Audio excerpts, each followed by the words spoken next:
कई बार प्रयोगशाला में अध्ययन कर पाना संभव नहीं होता है। ऐसी दशा में अनुसंधानकर्ता क्षेत्र अथवा प्राकृतिक स्थिति में जाता है जहां व्यवहार विशेष वास्तव में घटित होता है। इसे क्षेत्र प्रयोग या फील्ड एक्सपेरिमेंट कहते हैं। कहने का तात्पर्य है कि जब चीज़ें प्रयोगशाला में अध्ययन कर पाना संभव नहीं हो पाता है तो जो रिसर्चर होते हैं, जो अनुसंधानकर्ता होते हैं, वो उस क्षेत्र में या उस प्राकृतिक स्थिति में जाते हैं जहाँ वह व्यवहार घटित होता है या होता है। तो जब हम उस प्राकृतिक स्थिति में या उस क्षेत्र में अध्ययन करेंगे, रिसर्च करेंगे जहाँ पे वो व्यवहार घटित होगा, तो उस प्रकार के प्रयोग को हम लोग क्षेत्र प्रयोग या फील्ड एक्सपेरिमेंट का नाम देते हैं। जैसे विद्यालय से संबंधित रिसर्च करने के लिए, अध्ययन करने के लिए अगर साइंटिस्ट विद्यालय में जाएंगे और वहाँ पर रिसर्च करेंगे तो उसे हम लोग क्षेत्र प्रयोग करेंगे, क्योंकि वहीं पर व्यवहार विशेष घटित हो रहा है विद्यालय में, तो उसे हम लोग क्षेत्र विशेष का नाम देते हैं, क्षेत्र प्रयोग का नाम या फील्ड एक्सपेरिमेंट का नाम देते हैं।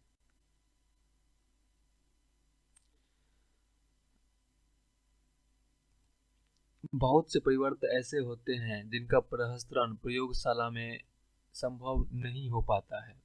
उदाहरण के लिए, यदि आप भूकंप में अनाथ हुए बच्चों पर भूकंप के प्रभाव का अध्ययन करना चाहें तो आप ऐसी परिस्थिति में प्रयोगशाला में तैयार नहीं कर सकते हैं।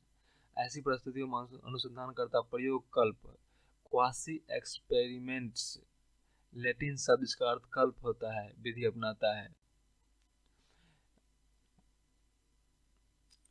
वैसी परिस्थितियां जिनको हम लोग प्रयोगशाला में तैयार नहीं कर सकते हैं, तो फिर रिसर्चर या अनुसंधानकर्ता प्रयोगकल्प विधि अपनाता है, जिसके द्वारा अनाश्रित, इस प्रकार के प्रयोग में अनाश्रित परिवर्तनों का चयन किया जाता है, ना कि उसे परिवर्तित अथवा प्रहस्थित किया जाता है। उदाहरण के लिए प्रायोगिक समूह में ऐसे बच्चों को रखेंगे जो भूकंप में अनाथ हो गए, और नियंत्रित समूह में उन बच्चों को रखेंगे जिन्हें भूकंप का अनुभव तो किया है किंतु माता पिता से बिछड़े नहीं है। इस प्रकार प्रयोग कल्प में एक प्राकृतिक परिवेश में स्वाभाविक रूप से पाए जाने वाले समूहों का उपयोग करके अनाश्रित परिवर्तन को प्रहस्तित करने का प्रयास किया जाता है और प्रायोगिक तथा नियंत्रित समूह का निर्माण किया जाता है।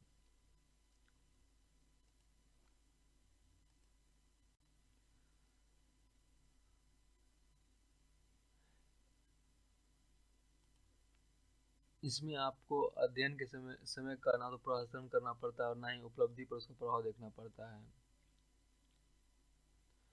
दोनों परिवर्तन अर्थात आश्रित और अनाश्रित, आश्रित और अनाश्रित परिवर्तनों में संबंध की शक्ति एवं दिशा एक गणितीय लब्धांक द्वारा प्रस्तुत होती है, जिसे सहसंबंध गुणांक कहते हैं। इसका विस्तार +1.00 से लेकर के 0.0 से -1.0 तक होता है।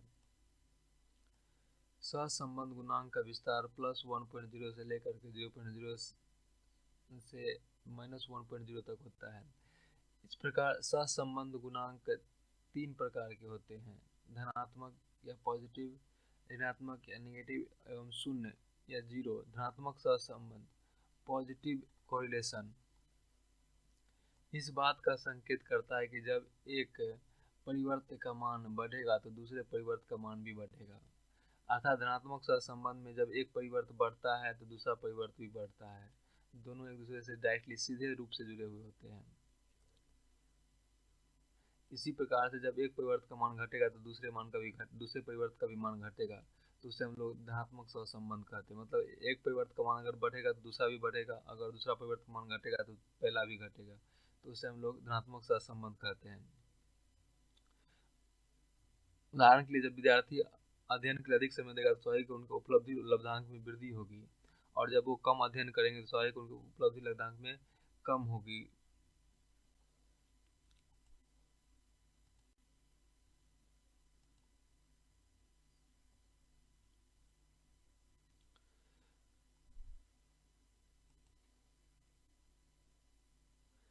इस प्रकार के साहचर्य को धनात्मक अंक द्वारा दर्शाया जाता है। अध्ययन एवं उपलब्धि के बीच जितना अधिक साहचर होगा वह गुणांक +1.00 के उतने ही करीब होगा। 0.85 सहसंबंध गुणांक अध्ययन समय एवं उपलब्धि के बीच उच्च ऋणात्मक साहचर्य का द्योतक होगा। दूसरी ओर ऋणात्मक सहसंबंध हमें बतलाता है कि जैसे ही एक परिवर्त्य का मान बढ़ता है वैसे ही दूसरे परिवर्त्य का मान कम हो जाता है। अर्थात जब एक परिवर्त्य का मान बढ़ेगा तो दूसरा का मान घट जाएगा, या दूसरा का मान घटेगा तो पहला का मान बढ़ जाएगा। इसमें उल्टा सा संबंध होता है, मतलब एक परिवर्तन अगर बढ़ता है दूसरा परिवर्तन घटने लगेगा, अगर दूसरा बढ़ता है तो पहला वाला घटने लगेगा। इसे हम लोग ऋणात्मक सहसंबंध कहते हैं। ऋणात्मक सहसंबंध का विस्तार जीरो से लेकर के -1.0 के बीच में होगा। जब दो परिवर्तनों के बीच में कोई सहसंबंध नहीं होता है तो उसे हम लोग शून्य सहसंबंध या जीरो कोरिलेशन कहते हैं। शून्य सहसंबंध का मिलना प्रायः कठिन होता है, यद्यपि सहसंबंध शून्य के निकट हो सकता है, जैसे -0.2 अथवा +0.3।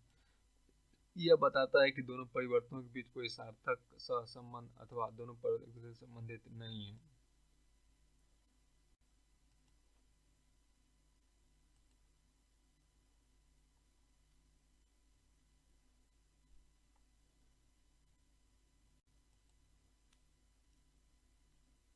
सर्वेक्षण अनुसंधान सूचना एकत्रित करने के लिए विविध प्रकार की तकनीकों का उपयोग करता है। इन तकनीकों में व्यक्तिगत साक्षात्कार, प्रश्नावली सर्वेक्षण, दूरभाष सर्वेक्षण तथा नियंत्रित प्रेक्षण आते हैं।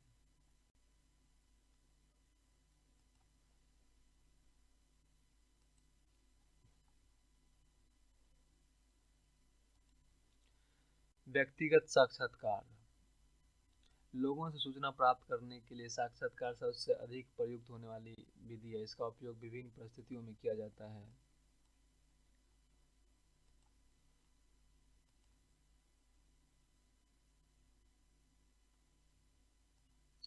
मुख्य रूप से साक्षात्कार दो प्रकार के हो सकते हैं। पहला संरचित या स्ट्रक्चर्ड और दूसरा होता है मानकीकृत या स्टैंडर्डाइज्ड।